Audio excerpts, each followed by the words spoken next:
Pochi giorni fa, Monolith Soft ha annunciato totalmente a sorpresa l'ultimo pacchetto del DLC di Xenoblade Chronicles 3, un futuro riconquistato che aggiunge una storia completamente inedita. Oggi andremo ad analizzare non tanto la storia, perché ho intenzione di rendere il video spoiler free, quanto le novità introdotte lato combat system e struttura gameplay, andando a rispondere alla domanda se valga o meno la pena comprare i DLC, che ricordo, oltre ad un futuro riconquistato, include anche vari contenuti per il gioco base, come nuove missioni, personaggi e la modalità sfida. Come sempre, se gradite questo tipo di contenuti, vi invito a lasciare un bel mi piace, iscrivervi al canale ed attivare la campanella delle notifiche per non perdervi i prossimi video.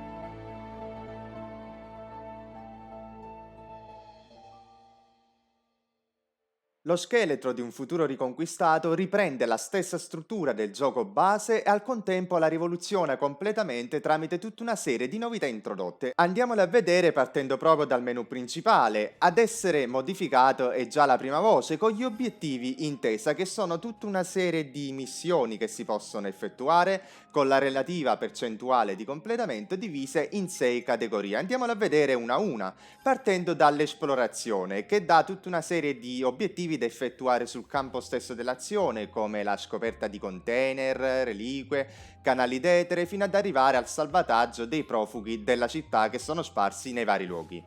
Segue le missioni lotta, che consistono semplicemente nello sconfiggere dei mostri unici e, novità del titolo, conquistare i territori nemici.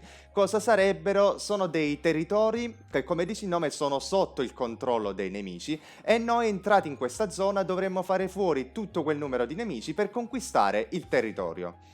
Segue le scene intesa, che sono delle brevissime cutscene molto ricche emotivamente parlando, nel quale si analizzano non solo le emozioni dei personaggi, ma si vanno a fare dei veri e propri riferimenti ai precedenti giochi Xenoblade, ed è fondamentale più che mai in questo gioco, per comprendere appieno l'intera struttura, aver giocato i precedenti capitoli.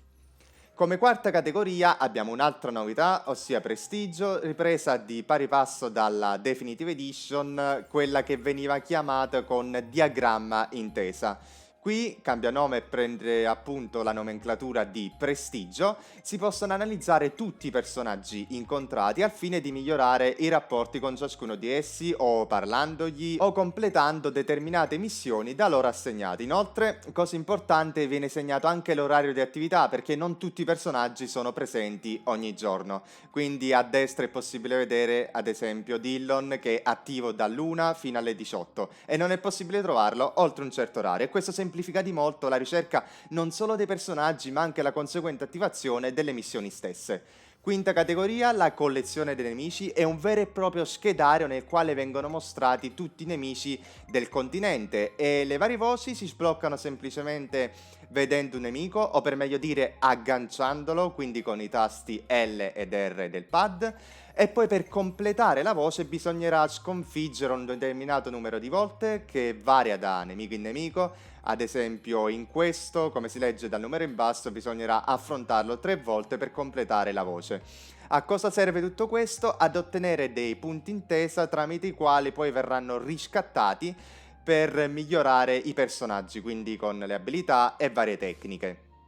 Ultima categoria, la collezione, che riprende lo schedario di prima, solo che al posto dei nemici ci sono le varie risorse da ottenere in ciascun territorio. Anche questo, una volta completato, darà punti intesa che servono per potenziare il personaggio. Ed a proposito di potenziamento, andiamo proprio nella sezione personaggi, dove c'è una voce nuova, la crescita intesa, dove, eseguendo tutte quelle determinate missioni viste prima, si possono migliorare non solo le tecniche, ma aumentare la gamma abilità e migliorare le abilità di ogni personaggio. All'inizio sarà costituito da 3 slot, di cui gli ultimi 2 sono bloccati e si possono sbloccare trovando i kit di sblocco crescita intesa sparsi nei vari paesaggi, ottenibili anche completando le missioni.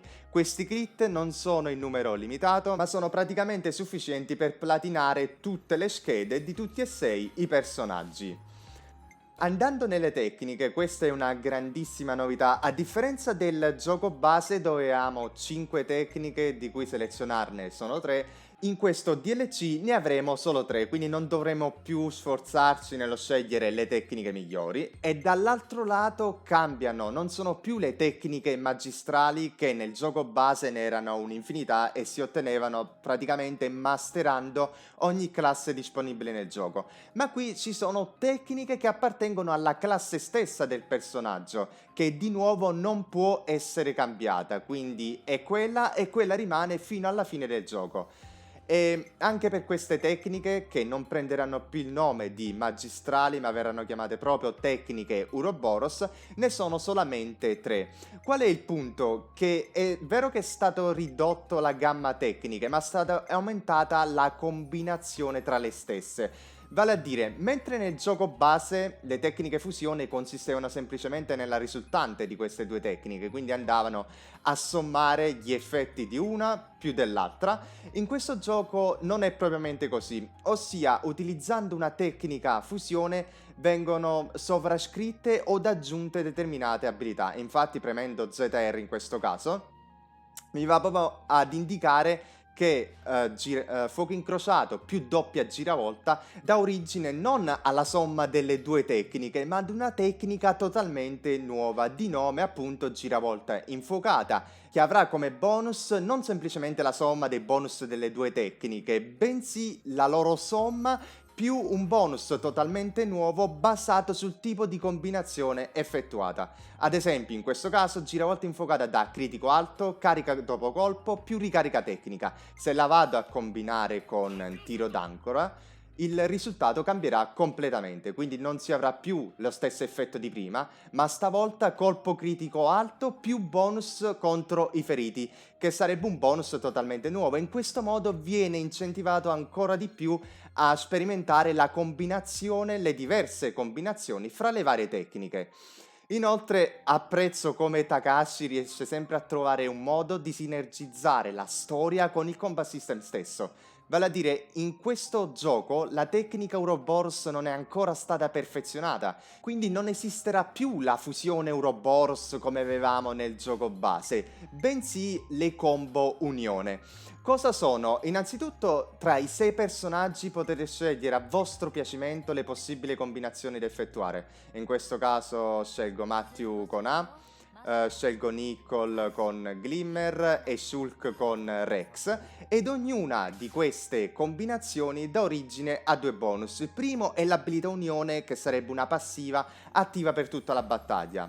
Ossia, in questo caso, unendo ad esempio Shulk con Rex, ho ottenuto l'abilità Leggenda Immortale, che per ogni battaglia che effettuerò avrò il 50% di danni inflitti attaccando nemici di livello superiore. Dall'altra parte, il lato destro, abbiamo le combo unione, che non vanno confuse con delle mosse, ma sono delle vere e proprie combo, vale a dire non si attivano premendo il pulsante d'attacco, ma si attiva premendo il pulsante d'attacco solamente quando il nemico è lanciato, ed in questo caso si attiverà la combo, ossia tripla calamità, che danneggia il bersaglio e infligge schianto.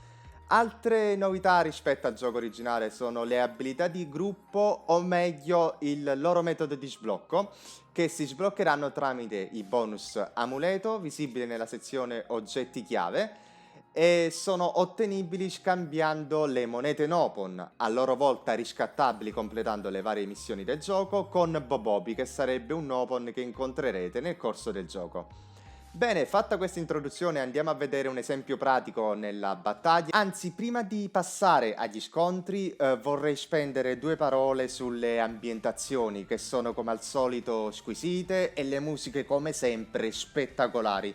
In particolare questa che state sentendo di sottofondo in questo preciso momento penso sia una delle musiche più ben realizzate dell'intera saga. Le emozioni che dà il viaggiare in questo paesaggio delizioso con questa colonna sonora trascendentale sono di un livello irraggiungibile. Sotto tale punto di vista la serie Xenoblade non ha rivali e riesce a creare questo clima di magia che rende indimenticabile questa epica avventura. Prima di passare agli scontri approfittiamo del falò per farvi vedere un'altra novità, ossia il lettore X, che dà delle varie utilità durante i combattimenti, ad esempio analisi sensoriale vi permette di vedere proprio la tipologia sensoriale dei nemici o punti deboli che vi mostra le loro debolezze. Vi do l'esempio pratico. Infatti ogni nemico in questo gioco ha due caratteristiche. La prima è la tipologia sensoriale, quindi sia a vista o ad area. In questo caso è visibile a fianco al livello del nemico. Questo Squasaur avrà una tipologia a vista e a campo, significa che mi vede anche se sto nelle sue vicinanze, quindi anche se mi metto dietro di lui. La seconda caratteristica è quella visibile in alto a destra, è che il lettore X darà dei suggerimenti sulla debolezza del nemico. In questo caso c'è la freccia laterale, quindi significa tutti gli attacchi effettuati mentre sto di fianco al nemico, quindi gli attacchi laterali avranno un bonus d'effetto su di lui. Ed a fianco ancora alla debolezza è visibile un punto esclamativo bianco con sfondo rosso, il che significa che il nemico dispone di una tecnica di iniziativa, la quale si attiva solamente quando il nemico effettuerà il primo attacco. Quindi risulta sempre fondamentale in questo gioco avere l'iniziativa e soprattutto avere potenziato il lettore X che vi dirà per ogni nemico quale ha la tecnica di iniziativa. E quest'ultime consistono nel 99% dei casi nell'attrarre i nemici nelle vicinanze. In questo caso non andrò a effettuare io il primo attacco, ma vi farò vedere che se il nemico mi vede ed effettua lui l'iniziativa, effettuerà appunto questa tecnica, esatto, ed andrà a richiamare tutti i nemici nelle vicinanze. Quindi di nuovo in questo gioco state super attenti a questo simbolo in alto a destra che non c'era nel gioco base. Ora andiamo a vedere il combattimento in questo gioco.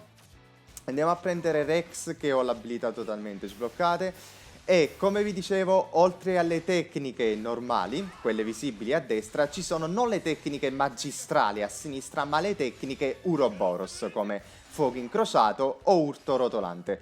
Quando le due tecniche sono complete di carica è possibile tenere premuto il tasto ZR per passare alla tecnica fusione, esattamente come nel gioco base, solo che in questo caso cambia i bonus che la fusione garantisce alle singole tecniche, che come vi ho spiegato prima avrete una gamma vastissima e potete sperimentare tutte le combinazioni possibili perché ognuna di esse garantirà un effetto unico in battaglia.